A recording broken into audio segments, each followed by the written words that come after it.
and been voted in as the vice-provost of his college at Cambridge, making him the youngest vice-provost at All Souls College in more than 100 years, which also accounted for his wonderful living arrangements. Best of all, James had been named chairman of the Council of the Senate's Financial Board and made deputy vice-chancellor, both positions that functioned hand-in-hand with the vice-chancellor himself, who ruled de facto over the entire university. Either appointment would have said that James's star was rising. The two together made him dream of that star one day settling into the seat of the vice-chancellery itself. For James was ambitious. He had left England for the sake of furthering himself. He had suffered for it, quite nearly died for it. And now, as seemed just, he was returned to find all his early aspirations met.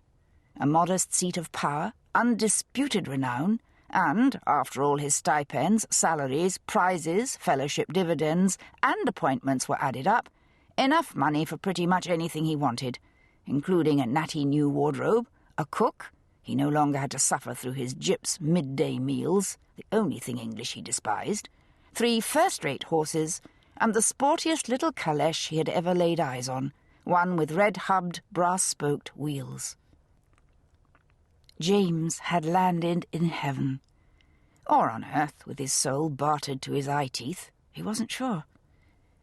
In any event, Carpe Diem didn't even begin to express his attitude. He spent his new wealth enthusiastically and socked a little away. He imbibed his fame, blushing, basking in it. He lived off jubilation till most days he felt all but drunk from it. Presently, James hummed lightly to himself as he scanned house numbers along Blenchley Road, looking for the address he had been given. He stopped at the sign that read, Mr. John Limpett, dental expert, gentleman's barber, and notary. Limpett's shingle hung from beneath the overhang of a simple 2-story house. Here was the place. James went up the steps of what looked to be a 2-story home in good care, freshly painted, clean window panes, flower boxes full of red geraniums beneath the windows. The door handle was bright, tended brass, as was the knocker with which he rapped. A squat, squarish woman admitted him, conducting him to a waiting area with apologies. The good Mr. Limpett was with another client. Victim, James thought, for he could hear the faint grind of a dental engine. The dentist's schedule was running late. James found himself in a small anteroom, a former sun parlour, perhaps. He shrugged out of his coat. The room was warmed by afternoon sun, not stuffy, but clear and comfortable. He took a seat on the window bench. It was a congenial room, with chairs along its circumference. One wall was covered with miniatures. There must have been 50 of them, placed in a pleasing disorder, all of flowers. From a distance they didn't look too bad.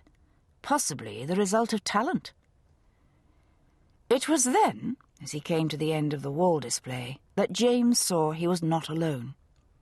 He nodded to a woman sitting in the far corner. She let out a soft, hiccuping sob.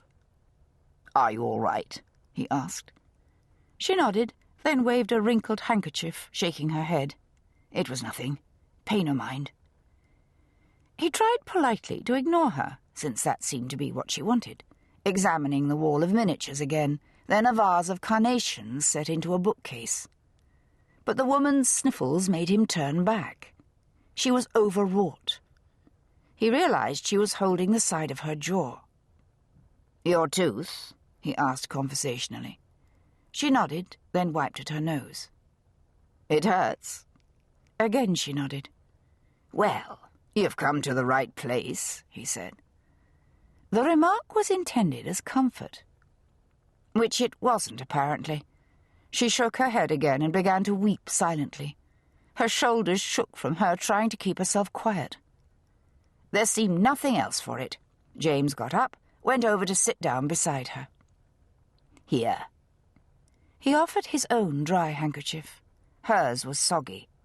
"Which tooth is it?" As if the information would mean anything to him. She gingerly rubbed 2 fingers over her left jaw, a far back tooth. "Oh, wait," he suddenly realized. He reached into his coat.